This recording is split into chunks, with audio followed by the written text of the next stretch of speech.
Welcome to the Check Your Head podcast, the podcast where notable musicians and experts come and share their stories and their solutions for mental health and wellness. I'm your host, Mari Fong, a music journalist and life coach for musicians, and we've just said our final goodbye to 2020, a year full of constant change and loss. Loss of jobs, loss of businesses, loss of our daily routines, and most devastating is the loss of life and health of our loved ones during the coronavirus pandemic. For everyone who has lost someone or something in 2020, I'd like to send you my love, care, and compassion to you and your family. But despite our losses, I do believe that we're headed for brighter days in 2021 as we look forward to receiving the COVID-19 vaccine and gradually returning to our normal lives. But in the meantime, let's stay vigilant, let's stay hopeful, and let's stay safe knowing there's a light at the end of this tunnel. If you're experiencing a loss in your mental health, visit checkyourheadpodcast.com where you can find help and solutions. Now to our featured musical guests. This multi-platinum band is celebrating their 20th anniversary, having recently dropped their latest album entitled Si Vis Pacem Parabellum, that debuted number 2 on Billboard's Hard Rock chart, with their single Dangerous reaching number 1 at Rock Radio, which is their 16th number 1 hit in this band's career. So our featured guests today are Shaun Morgan and Corey Lowery of the awesome rock band Seether. In 2007, Shaun Morgan's brother Eugene died by suicide. And since then, Shaun and Seether have created the Rise Above Fest, featuring bands such as Papa Roach, Godsmack, Slash, and Avenged Sevenfold to raise awareness for suicide prevention and mental illness. Proceeds from the festival are shared with a nonprofit called Save.org, which stands for Suicide Awareness, Voices of Education, which ties into our next featured guest, mental health expert Dr. Dan Reidenberg, Executive Director of Save.org. Dr. Dan is one of the top experts in the world on suicide prevention, being honored with numerous awards such as the Service to Humanity Award and the Champions of Change Award given to him by President Barack Obama. Dr. Dan is also a personal friend to Shaun Morgan, and with Seether, are both working together as advocates for suicide prevention. So let's start with Shaun and Corey of Seether, sharing their struggles as musicians, husbands, and fathers during this pandemic and how it's affected their mental health. Well, first I wanted to start off because, we're in a really unusual time. We're experiencing the coronavirus pandemic. And I'm wondering, as a musician, how are you surviving and thriving during this with your mental health? It's been tough. I mean, there's definitely good days and there's some really terrible days, but for the most part, it's been all right. I mean, we've basically had our entire livelihood taken away from us, and you don't really realize how much of your life is tied into it until it's completely taken away. So there's no, there's not really any kind of income coming in this year. There's obviously no touring. There's no live shows. We can do a stream here and there, or there's other options, I guess. But essentially, I feel kind of helpless. I really feel like I'm at a loss for what to do, because I feel completely unproductive. I sit in this room and I write some music every once in a while, but for the most part, in the very beginning, it hit me pretty hard, and I went into full 3 months of just sort of depression, I would say. Mm-hmm. And then I kind of started coming out the other side of that a bit, but I don't know. I think I'm kind of going back down the other side now. So it's tough. It's been a rough one. How about you, Corey?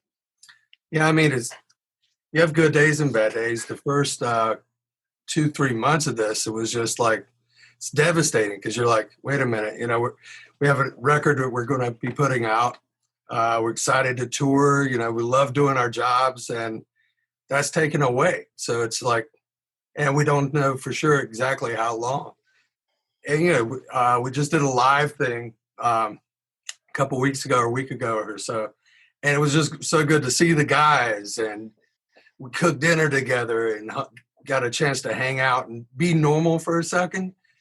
Mm-hmm. And then, you do all this preparation to do all that stuff. It was a big production, and it was a great hang for a couple weeks. And then you come home and it's like, oh my God, the depression part, I like go into my basement. I'm like, can try to write some music and stuff. And I try to find ways to get me out of that situation, through exercise and jujitsu and CrossFit and stuff like that. But, it's nothing's going to really replace what you truly love, and that's music and being able to play this stuff. So it is a daily battle, and, we're always here for each other and kind of thing. And knowing that you got that kind of support system's good. But, we got to hang in there and get through this one way or the other.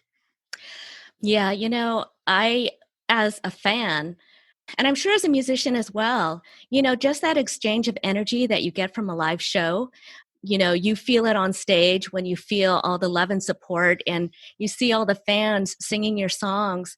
And at the same time, we are getting all that energy, the lyrics, the melodies of your music.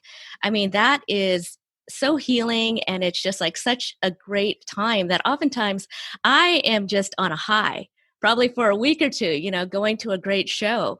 So it has been rough, and there definitely has been ups and downs. But, when we talk about mental health, how has that personally affected either you or your loved ones?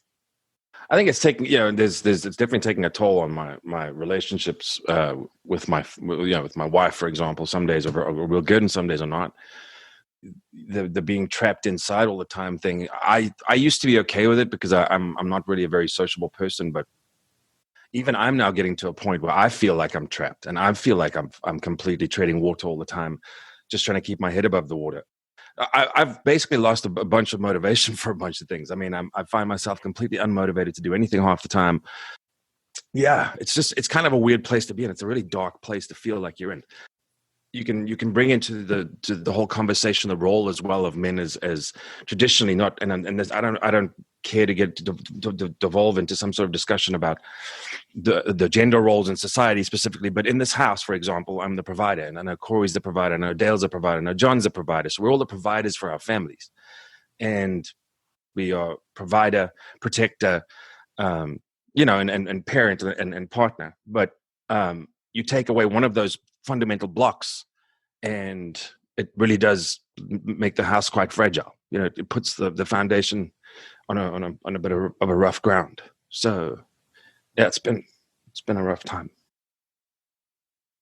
And I think for me also, it's kind of made me realize that I put so many eggs in this one basket that I've kind of never really thought about what would happen if this goes away. I've always kind of sort of assumed that there'll come a time when I say, okay, you know what, I'm just too old for this, and it's time for me to hang up my hat, But yeah, so that's the other thing. So in that sense, it's kind of been interesting because it helps you to understand, okay, cool, I got to get creative and starting some businesses or some other ventures that I can have, that in case this happens again, I won't feel this anxious all the time. But ultimately, the strain is on, the relationships are great. I mean, they really are. I love having my kid, and my wife and I generally are in a good spot. But then you have disagreements, and it's, I think everything is so under the microscope that everything feels much bigger than it is. Like an argument feels like it's a much larger scope than it really is, and you feel like your overreaction is far more dramatic than it needs to be. And I'm certainly the one who's prone to overreacting to things, and I take everything quite personally, and I always think everything's my fault. So it's kind of like, add that to the mix on top of everything else, and it's just like it's just a keg, ready to blow. I'm now looking at some other guys that are out there playing shows with some success, obviously on a smaller scale, but they're doing it acoustically. They're doing either drive-in shows, or they're doing outdoor shows, or they're doing specially curated sort of indoor shows. So I'm actually going to be speaking to management about that in the next couple of days and seeing if there's anything that we can do. And then Corey and I can go out for a weekend and play a couple shows at least, and then come back and at least feel like something's happening. You know what I mean? Because I think of most of the band guys, the two of us are the ones that really, I think, rely on this more and actually and live this life more than the other guys. And that's not saying that they aren't as emotionally invested. But for example, Johnny loves being home with his kids, and his one kid's at college now. He's a hell of a drummer, so they've got that in common, and he loves that sort of family environment. Dale loves to go fishing every day, so Dale doesn't. Dale's kind of always chilled out and he's laid back. Certainly, that's the way he comes across. And for Corey and I, every single day we're in our studios. We were either writing music or we are, trying to find bands to produce or bands to write songs for, so we're constantly in this world that you see us sitting in now. That's his studio, this is mine. And I think on that level too, it's because we're always in this world and almost rarely ever step out of it. It's that much more important for us to be doing it. You know what I mean? I think often if we all could retire at this point, we might say, you know what, it's been a good run. I can sit back now and hang out with my family, but none of us are in that position. So none of us are in a position to say, okay, cool. If this all ends right now, then that's fine. I'm done and I'm set for life. It's kind of, it's a difficult situation again, but yeah. So we're trying to look into things like that because a friend of ours is actually doing these acoustic things quite often. Touring isn't easy by any stretch of the imagination, but playing shows and being with these guys on a bus and being with these guys in a room and seeing the response from that dopamine hit you get from the crowd response, all of these things are very important to our brain chemistry, and it's gone. So now my brain's going, well, hey man, I haven't had a hit of anything for a while, so what's going on? And it's very, very difficult to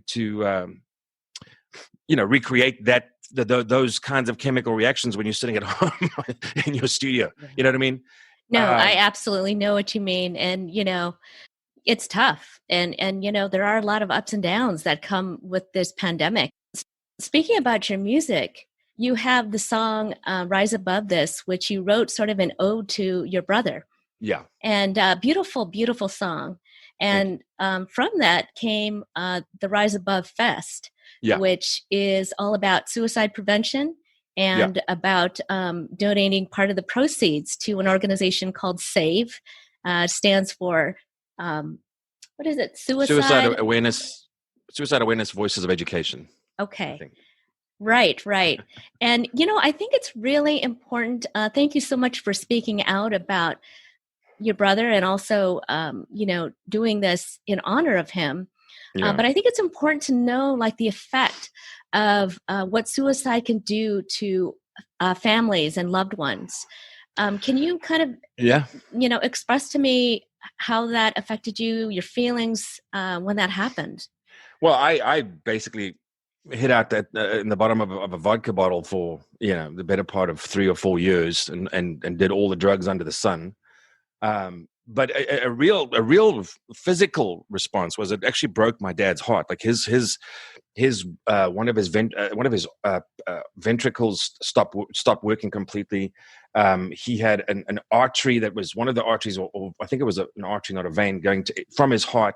Because of that, actually sort of it had this weird anomaly where it sort of atrophied and was absorbed by the body, and it was no longer there. So he was running on 3 chambers for a long time, and that was all due to that death. Mm-hmm. So he had to have a pacemaker put in. But that was a physical, actual broken heart response, which I never knew that was. I thought that was a hyperbolic thing. I thought it was written by a Shakespearean sort of throw out statement. But as it so appears, that it can actually happen.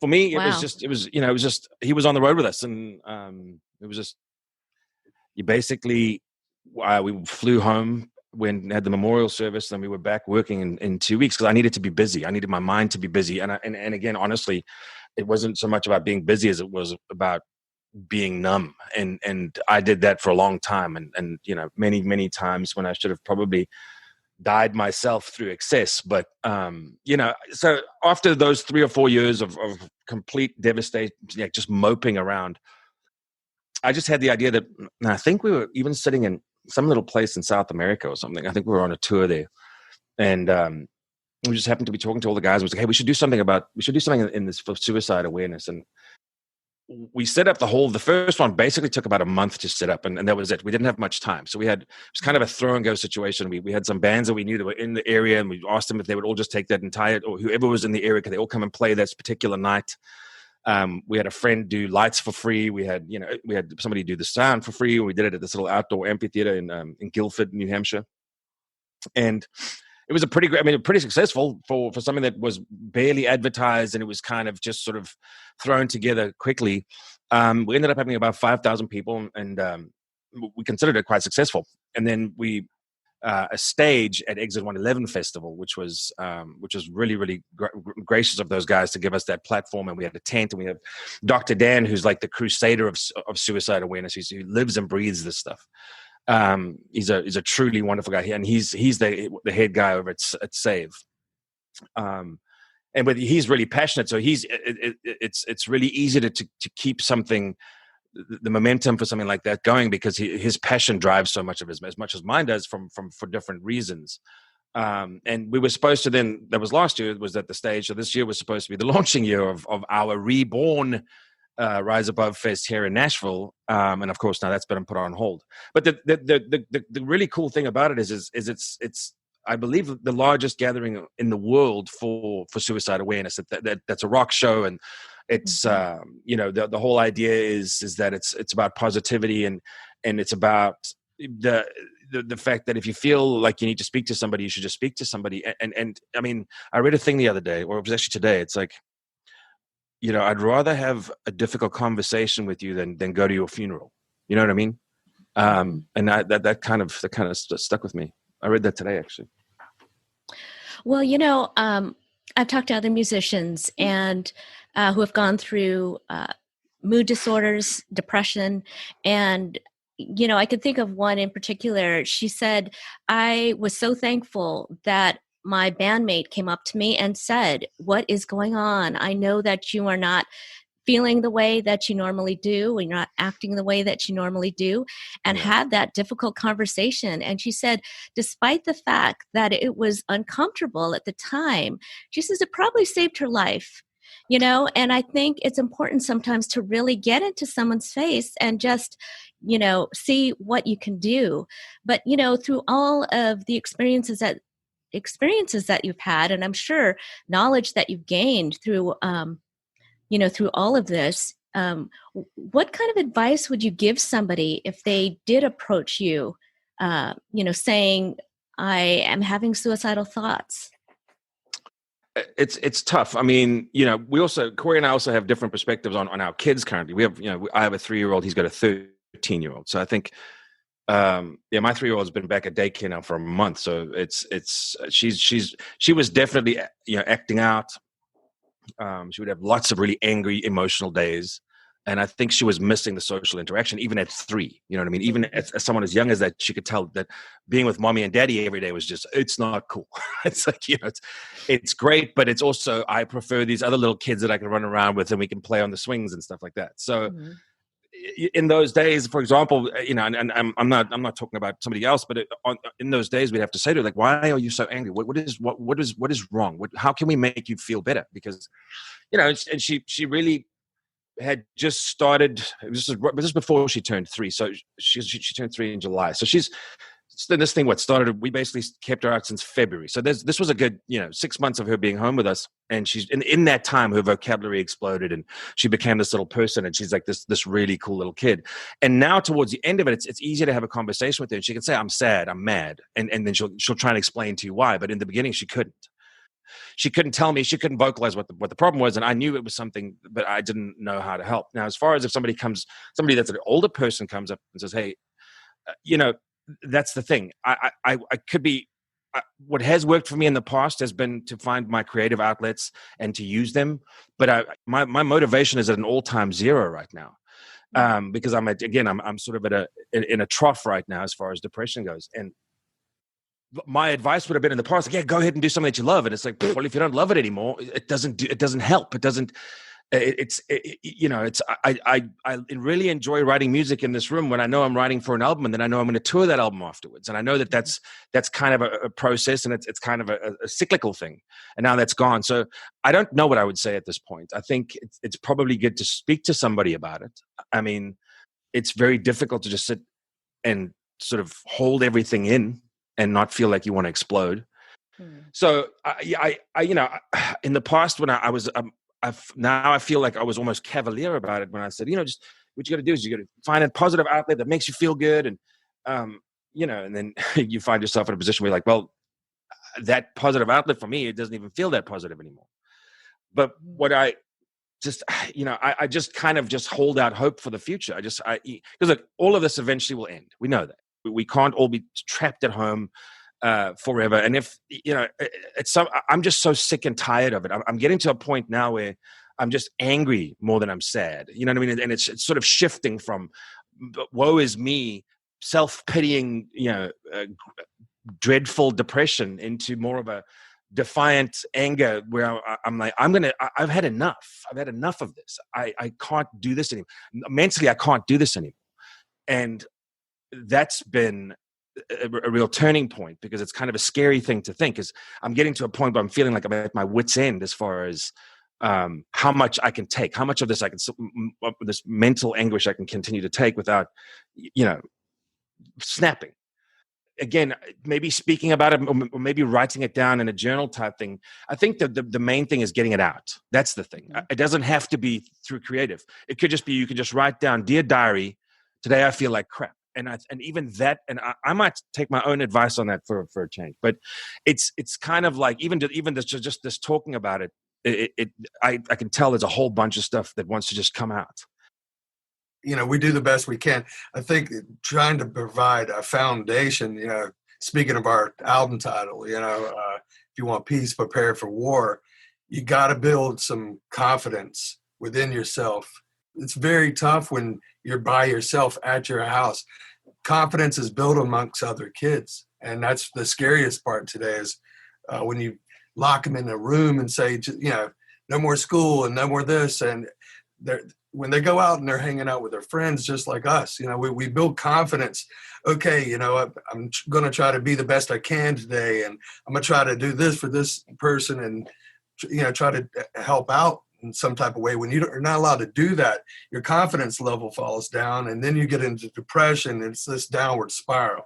And I'm like Shaun. I need to have some truth when it comes to what exactly is happening.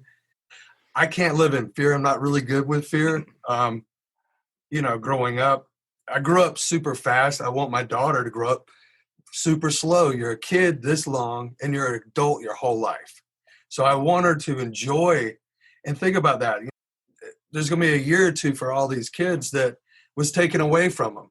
And so that's going to have repercussions. I know I grew up pretty fast, and, when my parents got divorced, I went into this rage thing, and, I kind of locked myself away from people. And that's kind of how I probably got into music. I just sat on my bed and played all day, every instrument in the damn room. I just wanted to play because I was so angry about the divorce. And then rebelling against my parents, and moving out at super young age and stuff like that. I wonder, that's what happened to me for that thing. I wonder what's going to happen to kids, and I'm trying to make sure it doesn't happen to my kids. I'm sure, as all the parents are, that they don't get affected to some point where they're going to rebel. They're going to they got to point a finger. Maybe they're going to point it on us for allowing this to happen. It's no one's fault that this disease came or whatever. But it's everything that goes along with it. They hear stuff on the news, all this racist stuff, and it just keeps piling on. It's like, and I just try to reassure her that, listen, in this house, we will, we're fine. Me and your mom are fine, and there's got to be some solid foundation for her to stand on. The friendships you have with people, make it a strong foundation. So when these turbulent times come, that you have something to stand on. You don't have that. You're not going to just fall off the earth. You know what I mean? And that's so important to let people know. I think now is a good time to express these type of emotions. I know we do within our band. I know we do it. I know all the families of this band express how much they love each other a little bit more than they did before all this happened. And it's important to do that. If you don't have that ear to listen to people calmly, and then just before speaking, understand the problem. Maybe, it's not, my daughter never tells me exactly what's going on. Never. No, Sloan, what's wrong? Nothing. Cool. Let's start there. So it's you kind of just gotta, okay, well, and just listen. A lot of times kids are they're a lot smarter, and people in general, they just want someone to listen and know that their voices are heard. And you can't just say that this is, just do this. Us as men, we want to fix it so bad. Well, it's like, well, if we do this and this, that doesn't really work with girls sometimes. It's best if I just listen to, well, what do you think about that? She'll be 14 in like 3 weeks. Jesus. Oh, well, you know what? Congratulations on raising her up to this point, because, teenagers, they have these raging hormones and there's so many changes going on in their life. And just to have a dad that wants to listen, listening shows care, right? And if you have somebody who not only listens, but responds to what you say, it shows you that, you know what, you love me, you care about me. And oftentimes that could be the turning point to anyone that's struggling with emotions or the way that they feel. And, that also, sorry to interrupt you, but that also then allows them to understand they're not alone. That's the main thing. I think that's the big thing for anybody who feels deep depression, the sadness, the frustration, all that stuff. If you feel like you're going through it by yourself in a house full of people, that just, I think, compounds the issue and makes it much worse, Yeah, just that understanding, and also knowing that, we don't all have to be perfect and happy and joyous and, show that image that, people show on social media. The emotions are really the colors of the rainbow. It touches people in a different way. So just any kind of way to express that emotion and get either that, you talk about depression, you talk about anger, we talk about hurt. These are all things that really need to get out in a healthy way. And, one Right. thing you mentioned, Shaun, was something that a lot of people do when they're hurt and they don't know where to put that emotion, is that they will turn to drugs and alcohol. This will really help a lot of people, because a lot of people are in that situation. What was it that was a turning point for you to kind of lift you out of that and make you realize that there's other solutions? Well, it was a couple things. I'm 41 now, but I turned 40, obviously a year and a half ago, almost 2 years ago. And something changed then. It was after we'd been on a very long, very hard tour. Lily was still a baby at that point. She was still kind of, sleeping more than she was awake at the time. But she was starting to get to a point where she's starting to babble and she's communicating. And so it was like a real child. It was a real person in there. It wasn't just something that required 24-hour supervision. It was more of we can actually interact and I can get responses. And it was, so she became this real person. And Corey was talking earlier about how we grew up fast, and then we spent 20 years not trying to grow up. You know what I mean? It's like we acted like grown kids, and I think we sort of, certainly for me, I spent a lot of time with very little regard for other people's feelings or through my own actions. I always thought everything I was doing was self-destructive, and it certainly was, but it was very destructive to people around me as well, and I understand that now. So I had been through 2 decades of drug abuse, heavy alcoholism. And I still drink, and I probably still drink a little bit too much, but I'm working on that. But I think the thing was, for me, was, okay, I don't want to die anymore. I no longer feel like I'm invincible.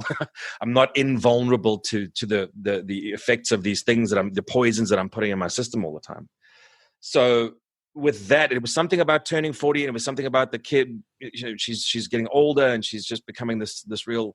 And also just because, I'd put my wife through a lot of hell at that point, and just through my own, the way I was behaving was absolutely shameful.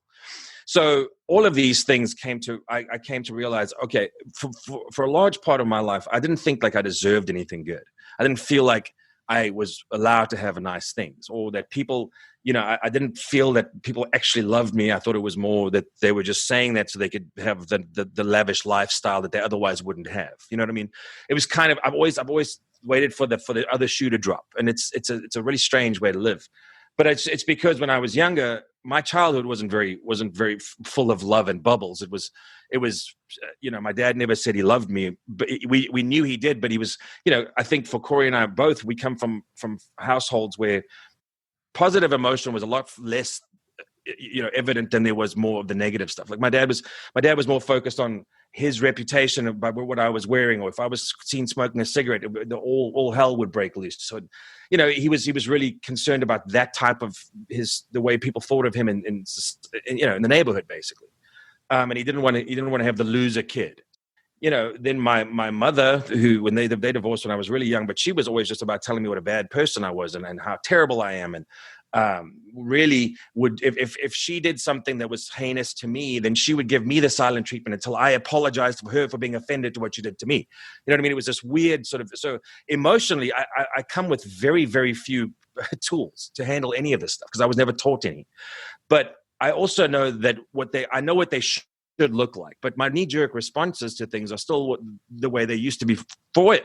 I see a couple therapists and I'm working on it, and I'm trying to get, but I've had a break in therapy because the video therapy to me is just weird. I find it to be, if you're having this really meaningful, and I love my therapist, but I would rather see him in person than me sit here and sort of just stare at a screen. It just doesn't feel like the connection is the same. It's what I can say is for both of us, for Corey and I would say, and I'm assuming, is that we've learned what we don't want to be, and we've learned what we don't want a household to look like, and we've learned that we want this to be a home, not just a place where you crash every once in a while. You know what I mean? And that gives you a different perspective. But however, we still were raised under what would now be considered by, I don't know, millennials to be archaic, that we are men, we are men, and that's what we do, is we do the chop down the tree stuff. You know what I mean? We don't, but by the same token, I'll let my daughter paint my nails because I don't care. I'm very comfortable in my sexuality, so it doesn't really bug me. But I also understand that I never really felt, my dad wasn't what I would consider to be an alpha male type guy. It wasn't his profile. He was a strong, strict guy at home, but he was never really, he wasn't the guy that if somebody came up to you at a dinner and said something rude to your mom, he'd get up and clock the guy. Certainly, he never came across that way. He was very much more a demure kind of guy. And I'm fairly similar, but I'm fiercely protective of my family. So I have it's a more of a killer instinct, if you will, as far as keeping the girls safe. But yeah, you try and learn what you can see in your head what it's supposed to look like. Yet it's still very difficult for me to break old patterns of behavior that I've had for so long. That if I'm approached about it, and I think I disappoint my wife because I respond as if I'm being blamed for something, and I'm not. But my knee-jerk response is to react in defense, and my defense is offense. And that's just kind of how I grew up. So I'm trying to break that. So you learn a lot about yourself. You certainly learn all your flaws very quickly, or your weaknesses, and that's kind of what you have. That's on top of all of this other stuff that's going on as well. But yeah, I mean, it is just, the whole goal is to keep them as happy as possible. And I often find that I will prefer for them to be okay and not know that I'm not okay, because I don't want to bring them down. I would rather suffer in silence, which isn't healthy, obviously, but that's been the approach. And obviously that's going to lead to times when emotional outbursts, because you've spent so much time. You're talking about the fear and the rage and all those things. When we had the grief counseling right after my brother died, the guy explained it like this. He said, imagine you're a bottle of you're just this glass jar, and every time you have an angry thought or you have a fearful thought, it's a marble that drops in that jar. And if you don't address that, and you don't talk about it, and you don't try and resolve it in any kind of way, that jar is going to fill up, and at some point the jar is going to overflow. And that analogy just stuck with me forever, and it makes a lot of sense to me. And when we did the whole grief thing, it's like, we're just trying to get some of those marbles out of that can right now, so that, out of this jar, so that nobody has any overflow. And that's kind of the challenge, really, is to make that clear to our kids and our partners. And I haven't been very good at that as a partner, and I need to work on that. And when it's with a kid, it seems to be easier somehow, because the role is different. Your role is to be the teacher. You're not, you can sort of, that's a clean slate. You can set the pace. You can set the guidelines for how to deal with these things, even though you're already terrible at them yourself. In practice, you can pass on the information and work on breaking your own behavior patterns separately. You know what I mean? Mm-hmm. But I know that I respond poorly to certain ways of being spoken to, and what I will do is teach my daughter that if she feels a certain way, I never want to be the parent that makes her feel like she can't talk to me about anything. If it's a good conversation, if it's a terrible conversation, it doesn't matter, because it's not going to stop me loving her. And I always want you to know that, again, that she is safe in this house. She's protected and loved. And those are the things that are the most important. And then that sort of all comes back around to, we can't provide, we don't have our roles that we play in our lives going right now. So that's again, now we feel, I feel anxious all the time. I'm trying to do all of this and hold myself together. And that's becoming more and more difficult. But yeah, so I stopped drugs. I don't do drugs anymore. I probably shouldn't drink as much as I drink, but at least I acknowledge that it's there. I am actively taking steps to change that. Those were coping mechanisms, because when they said 2 weeks to slow the roll or lower the curve or whatever, we all thought 2 weeks. I can do 2 weeks. Cool. Let's hit this. Let's do dance parties. Let's do movie night. Let's have popcorn on the couch. And then it's a month, and you're like, well, we can do another couple weeks, man. It's not a big deal. Now we'll be back in 2 weeks.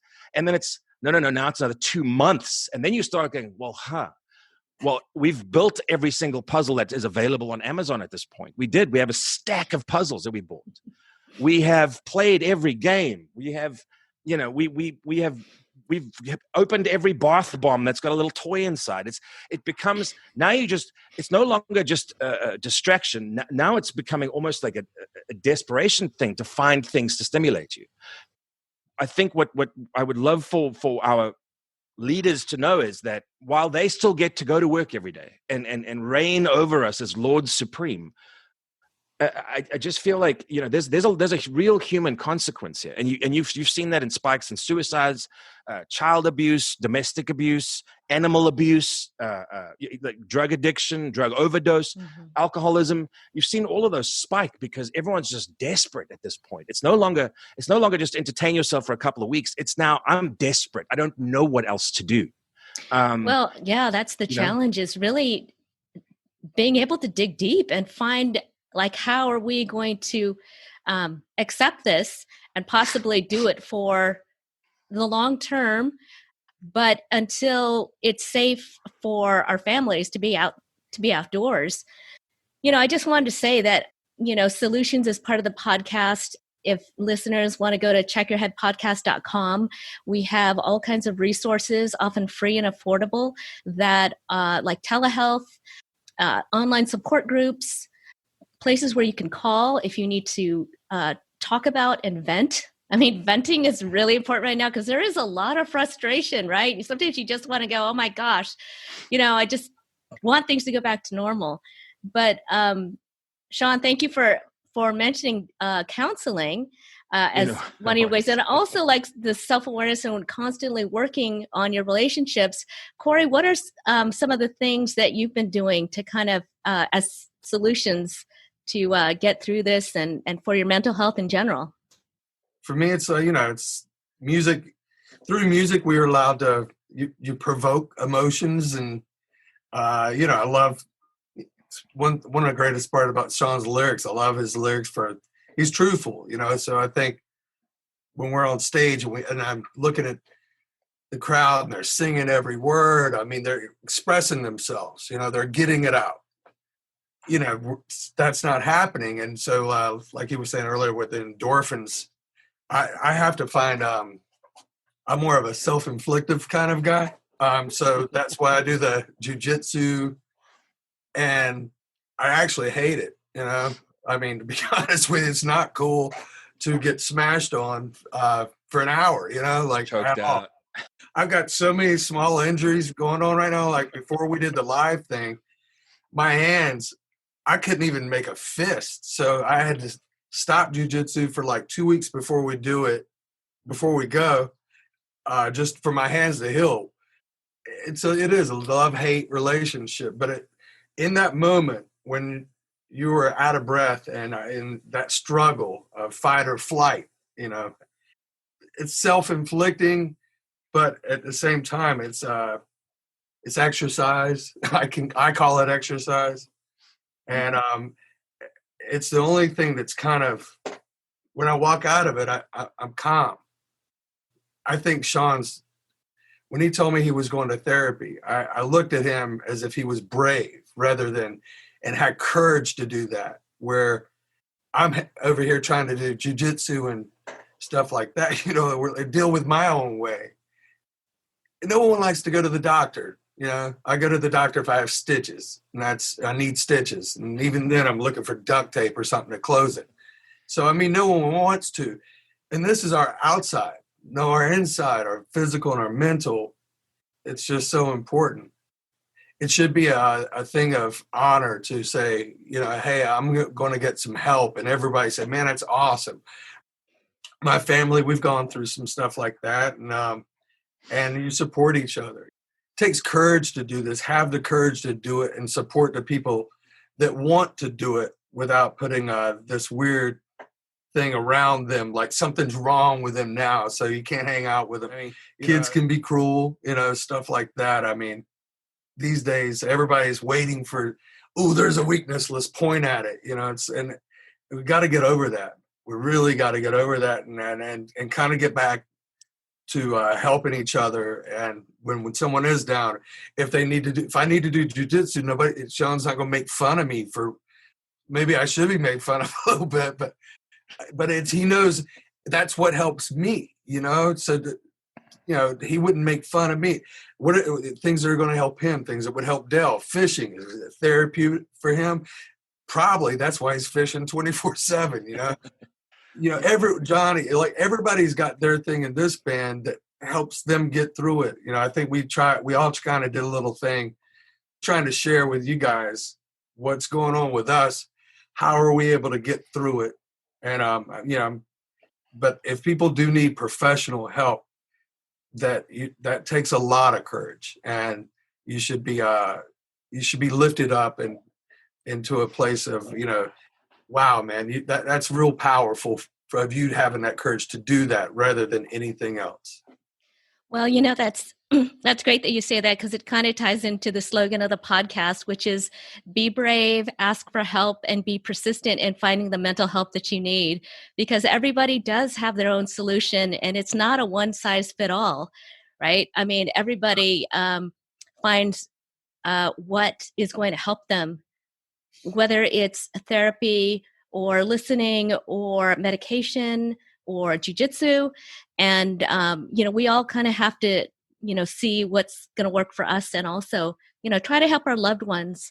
So thank you so much for speaking out and telling your stories. I've always learned something new every time I speak with, great musicians like yourself. But closing up, is there anything else that you'd like to say about mental health or about your amazing band, Seether? Well, there's not much to report on the Seether front right now, but the general idea that create the environment where the sense is that nobody is alone. You know what I mean? And that's really it. Is that I know we're all in this together, and that's just sloganeering, and it's great. But if you really apply that philosophy, we in this nuclear family are all in this together, and then by default, the extended friends and family, that everybody knows that everybody here can lean on the other ones in the room. That's the most important thing, I think, because then as soon as you take away that isolated feeling and that sort of sense of you've got to beat this by yourself, that makes things a little bit easier. If you just don't feel like you're carrying the world on your shoulders and you have to put on a brave face the whole time because you don't want to you don't want to show any weakness. You know what I mean? Mm-hmm. Yeah, like you were saying earlier with Instagram, look how happy we are. You don't have to put everything's perfect all the time. You know what I mean? It's okay to say, man, I'm having a bad day, or just every now and then, not how perfect, like, because none of it is. None of us are, and or ever will be. So it's just kind of, be yourself. And that's the hardest thing to do for everyone, is truly be themselves and express themselves that way. So and get off the social media. Oh yeah. Well, thank you so much, Shaun and Corey of Seether. Really loved having you on the Check Your Head podcast. Thank you very much for having us. I appreciate it. Next up, we have Dr. Dan Reidenberg, the executive director of Save.org, who's a top expert on suicide prevention. Dr. Dan has developed best practices for suicide prevention and mental health for various companies and for the media, and has won numerous accolades, including the Service to Suicidology Award. Dr. Dan gives us a lowdown on how to recognize suicidal behavior and what we can do to help. I wanted to start with something, really important, but also kind of basic, which is, what are some of the facts you could share regarding suicide? Sure. Well, there's some big numbers and there's some really sad numbers. We lose about 800,000 people a year to suicide. That's one death every 40 seconds somewhere in the world. So this is a major public health crisis. In the United States, the last year we have data from is from the CDC is in 2018, and we had over 47,000 people lost to suicide. That means we're losing one American about every 10 minutes. Somewhat more scary for a lot of people is that about every 28 seconds, someone attempts to take their life. Every 28 seconds. And as you just mentioned, this really cuts across the lifespan. We have young people that really struggle with emotions and feelings and their thoughts, and that continues through adolescence, it goes through adulthood, and even to seniors. Our first real big spike in suicide occurs right after people graduate high school and go into college, so somewhere in that 18 to 20 range. But if we actually look at the numbers of suicide in our country, the largest group of people that we're losing to suicide are adults. In our country, suicide occurs in more rural areas, states where there's fewer access to resources, more access to firearms, less access to therapy. Those kinds of things increase the risk. So states like Montana, Wyoming, Nevada, where it's far more rural, we have more suicides. But that doesn't mean we shouldn't be paying attention to other places. We have suicide in major cities and urbanized areas as well. We also know that more males die by suicide than females, 3 times as often, but females attempt suicide almost 4 times as often. So we know this cuts across ages, it cuts across demographics of where people live, money, what their income is doesn't matter, their gender doesn't matter. We know that both males and females die. We do know that sexual orientation plays into suicide, that LGBTQ individuals think about suicide more and they have more attempts at suicide. But deaths we don't know. So we know that this is a really prevalent issue. It is a public health crisis. It has been for decades now. And it's something that we absolutely all need to be a part of. Well, thank you so much for letting us know about that. The podcast a lot of it is about solutions. And on checkyourheadpodcast.com, we have a list of organizations like Save.org and the Suicide Prevention Lifeline and online support groups, especially, now during the pandemic, that can be used, even if you're in rural parts of the country, where you feel disconnected from people. There are ways to connect by phone, by computer. So we do have a big list for people that are not sure where to turn to. That's great. It's really important. And as technology evolves, that's helping. We have the crisis text line. So we have the National Suicide Prevention Lifeline. But for those that don't want to talk to somebody or too embarrassed or afraid what they would say or how that would go, they can text. They can text hello to 741-741, and they'll be able to have a texting conversation. You can actually use social media to find groups and support online, whether it's on Facebook or other social media platforms where you can find good resources that can really help you through these crises. Yes. The next question is what are some of the warning signs or the behavior of somebody who can be a suicide risk?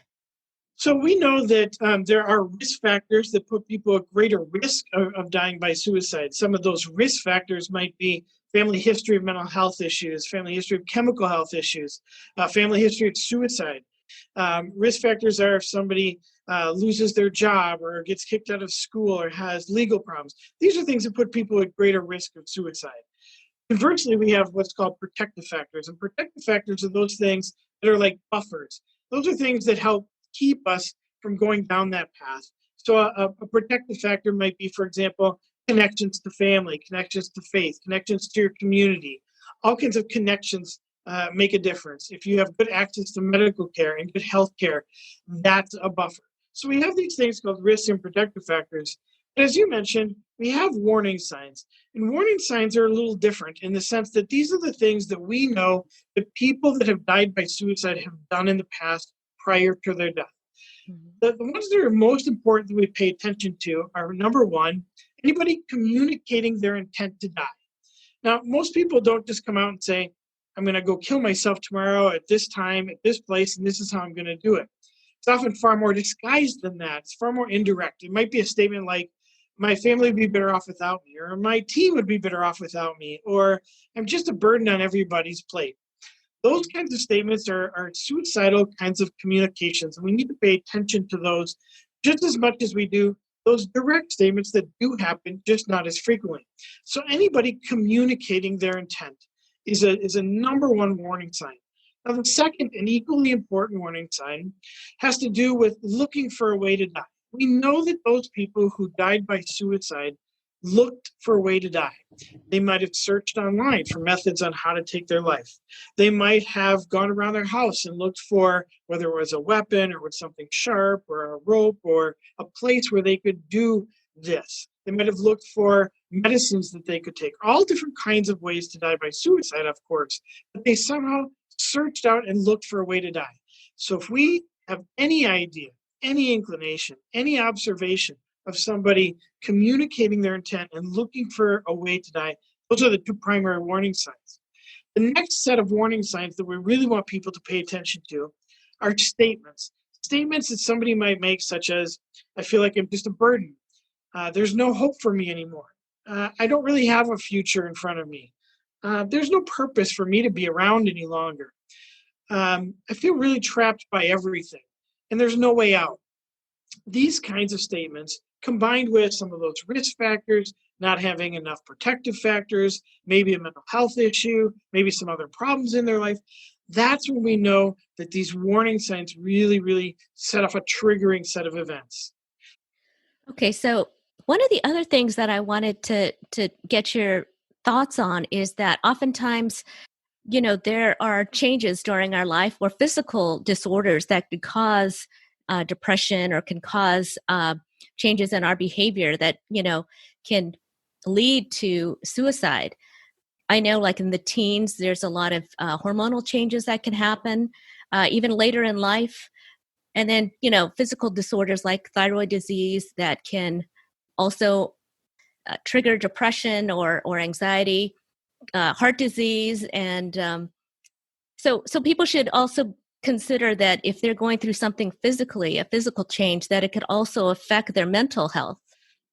I should bring you on the speaking circuit and you could talk to doctors and hospitals, because that is absolutely true.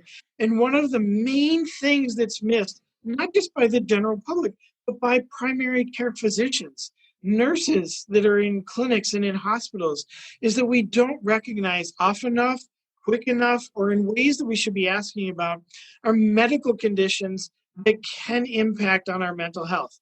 And you mentioned a lot of them. And they were all right. Let me just add another one. Post-traumatic stress disorder after you experienced a trauma. And it could be a recent trauma. It could be a trauma that happened many years ago. We have postpartum depression that happens for some women. So we have a number of these different kinds of things that happen to us biologically that are either related to a medicine that we might be taking that's a prescribed medication. For example, there are many medications that are prescribed that are steroids, and they mimic different kinds of mental health issues. There are other medications, as you were talking about, a thyroid problem that can either cause depression or other mental health kinds of behaviors. So we have to really, really pay attention to that as family members, as caregivers, as friends, as coworkers, and definitely as medical professionals, that there are these things that happen to us internally that can really affect our mental status. Mm-hmm. So once we start to hear warning signs and little behaviors of somebody that we feel is a suicide risk, what are some of the things that we can do to help those people or to guide them in the right direction? So there's some simple things that everybody can do, because we know that for about half of the people that make a final decision that they want to die by suicide, and they carry it out or carry out the act or attempt at suicide, it's less than 10 minutes. That means it doesn't even matter if you live in New York City. Not enough time to get to a doctor, not enough time to get to a hospital. What that means is that everybody has to know some of these warning signs, and everybody's got to be able to do a few things. First thing is we need to know that it's okay to ask about suicide. Most people still are very afraid to ask about suicide. They think that if they ask about it, it's going to lead somebody down that path, or it's going to make them want to do it more, or it's going to put an idea in their head that wasn't there before. We have a wealth of data and research that tells us that isn't true. And in fact, the opposite can be true. If you ask somebody who might be thinking about suicide, you can actually reduce their level of distress. You can reduce their level of anxiety. So we need to know that it is okay to ask, and we need to know how to ask the question. So that's the second thing. If you're worried about somebody, if you're concerned, if you have a gut feeling that something isn't right, there's been a change in behavior, there's been a change in things that they're saying, there's just a change in their character, and you're worried about it, and you decide you're going to ask about it, that's a good thing. You must ask the question with a fatality component to it. Mm-hmm. If you're just not sure what's going on, if you just think something might be going on, but you're not sure exactly what it is, it's okay to start a conversation with somebody. How are you doing? It doesn't seem like you've been yourself lately. Are there things going on that are really troubling you? Are you really struggling through? You can ask these kind of more broad questions just to kind of see where their mental health and what their thinking is at, their emotions. That's okay. Let's go back now. If you are concerned that somebody really might be at risk of suicide, we've got to ask the question, and it's got to be very direct. And in doing so, we've got to make sure that we say something about death or dying in that statement.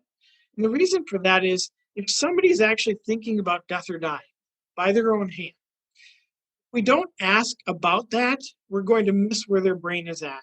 We've got to be really clear with them. Is this what you're thinking? Would you just rather be dead? Do you don't want to live any longer? You just don't like life anymore? That's okay. Okay, so now that you've asked, the next thing is to listen. And we need to make sure that when we're listening to people, we spend more time listening than we do talking. I know I'm talking a lot, but we need to listen more. We need to listen for things like, do they think about the future? Do they have any hope for the future or hope for getting better? Have they ever been in treatment before? Has it ever worked for them before or not? Were they compliant with treatment, taking their meds or seeing their doctors, all of those kinds of things? We need to listen for, do they have specific reasons to live? Like, I want to get to this graduation, or I want to see my kids have children, or I want to get to my wedding date or my retirement, whatever it is. Because those specific reasons to live are the kinds of things that we can actually use to have a conversation with them. And that can de-escalate people very quickly. We want to make sure that we're listening non-judgmentally. We don't want to judge somebody who's thinking about suicide or is even struggling with mental health issues. Whatever their thoughts are, whatever their feelings are, they're theirs. And we need to acknowledge them and recognize them and say, look, I may not understand what you're going through. I may not be able to feel what you're feeling right now, but that doesn't mean I don't care, and it doesn't mean I can't support you, and it doesn't mean I don't want to be here for you, because I do. So we want to listen for specific things. We want to make sure that we reflect that back to them, and then we want to respond to them. We want to make sure that they know that we're going to be there to support them. We want to make sure that they know that there's resources out there, the ones that you mentioned, the ones that are on your website.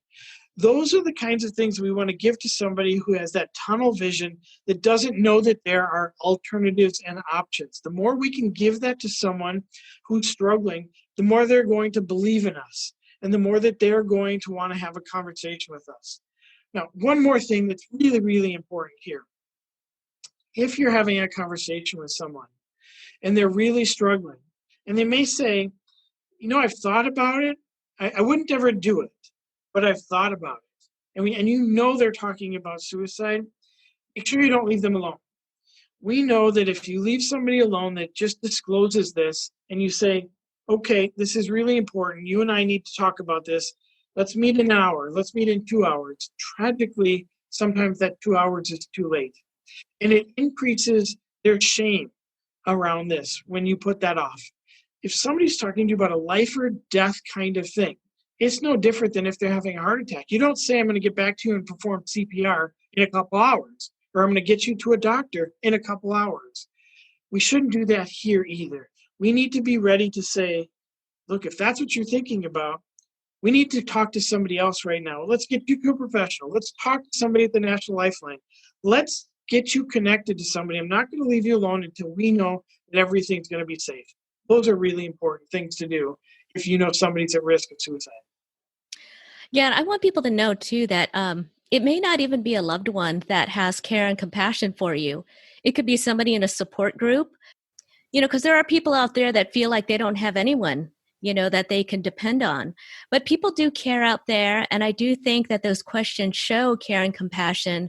Oftentimes just that feeling can help somebody really rethink ending their life. The other thing is depression as an example. I mean, other mood disorders as well. One of the symptoms, it can be fixating on suicide as part of the disorder.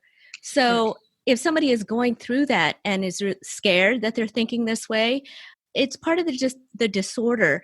So, once you're back into balance, you may not have those thoughts anymore. Right. That's exactly right. There are a number of symptoms of these various illnesses. Obviously, most people think about depression, and depression obviously has a depressed mood where you're unhappy and you're very sad. You might be very tearful.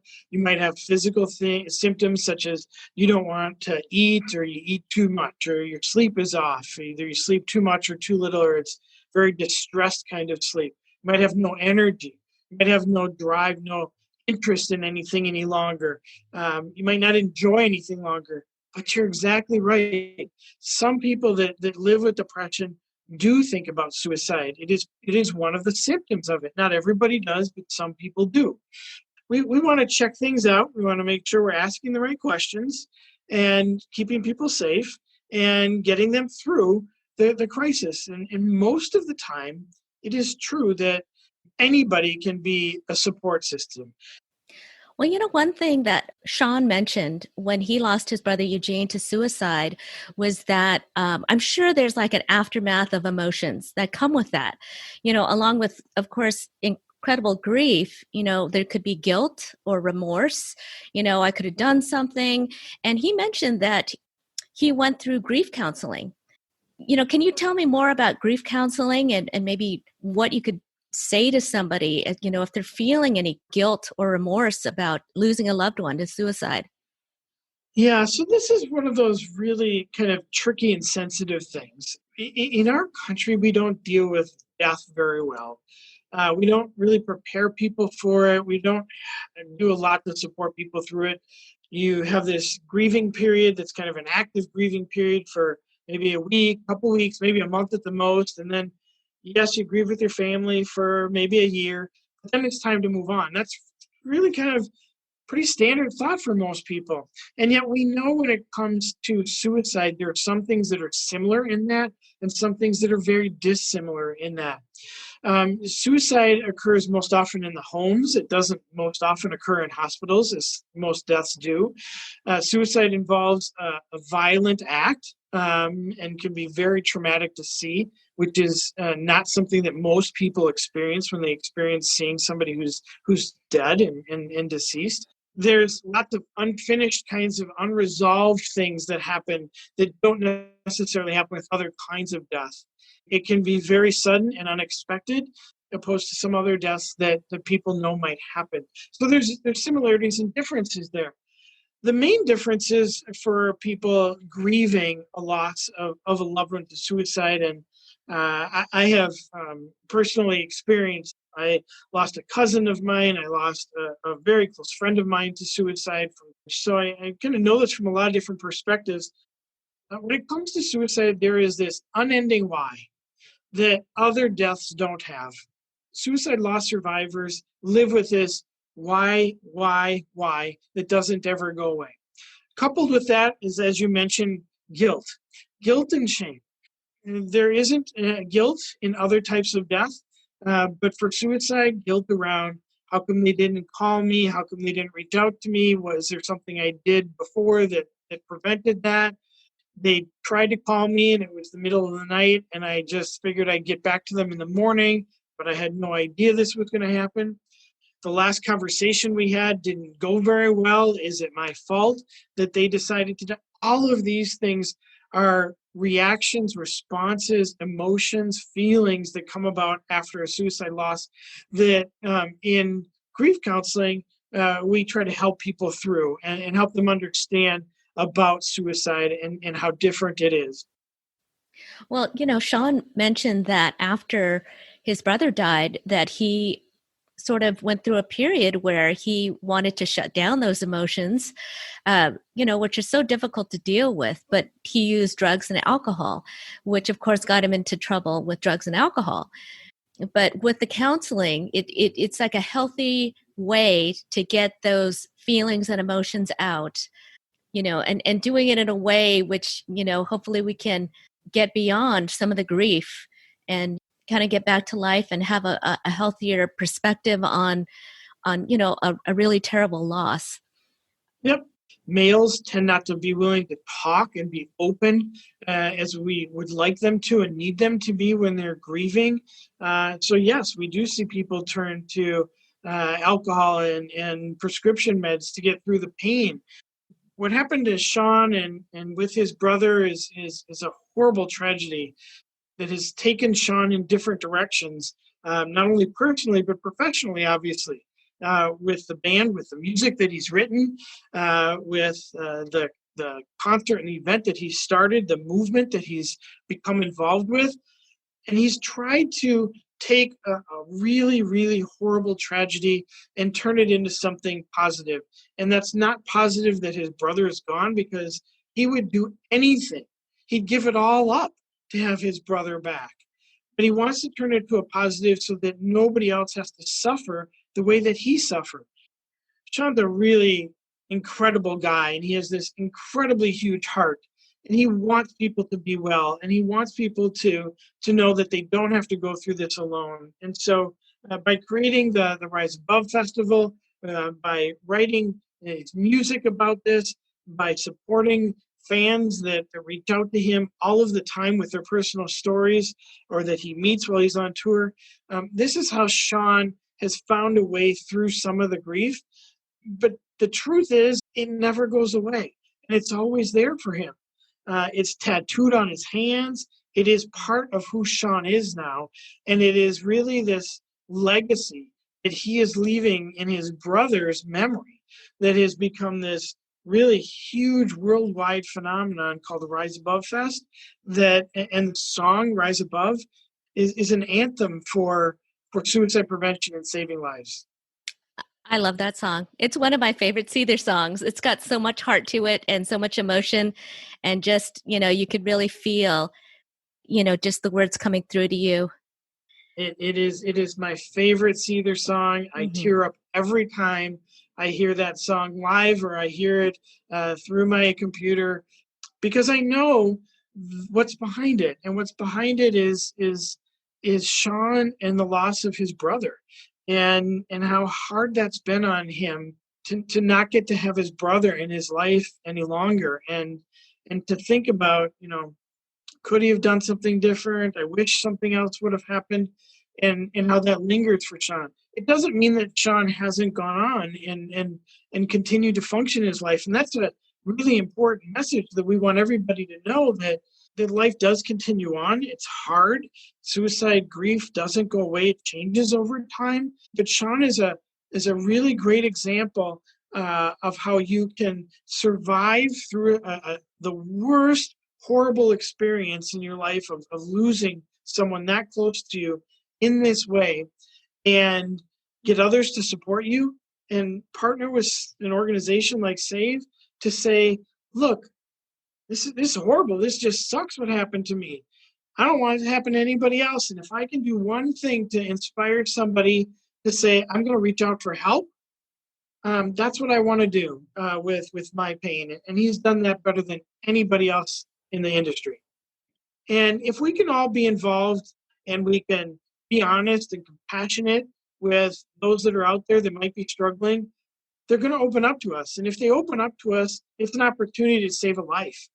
And anytime we can do that, make that connection and save somebody's life, we know it has ripple effects, not just for that person and their family and their work or their school, their friends, their community, the world. It changes the world when somebody stays alive through a really horrible crisis that they might be in.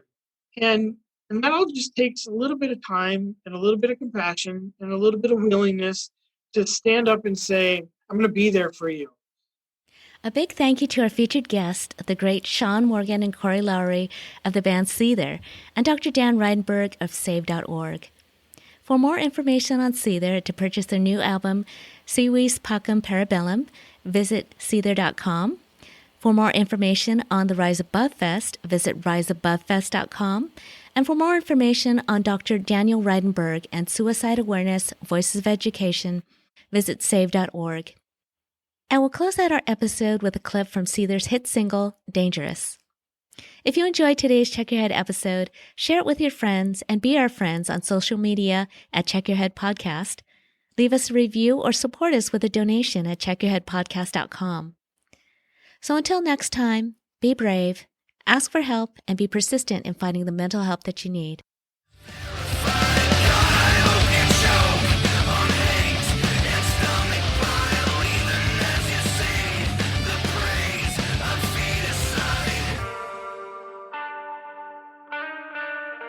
It's so dangerous, all this blamelessness, and I feel like I lost all the good I've known. It's so dangerous, all this shamelessness, and I feel like I'm watching the tumor grow. Yeah. The Check Your Head podcast is kindly supported by DBSA San Gabriel Valley, Lemon Tree Studios, and Blue Oak Mastering and Podcasting in Los Angeles. Visit our website at checkyourheadpodcast.com, where you'll find free and affordable resources for mental health, and where you can also support us by donating or subscribing to our Patreon page. Thank you so much for liking and following us on Facebook and Instagram at Check Your Head Podcast. And the Check Your Head Podcast is sponsored by a 501c3 nonprofit, so all donations are tax deductible. Thank you so much for listening and for your support.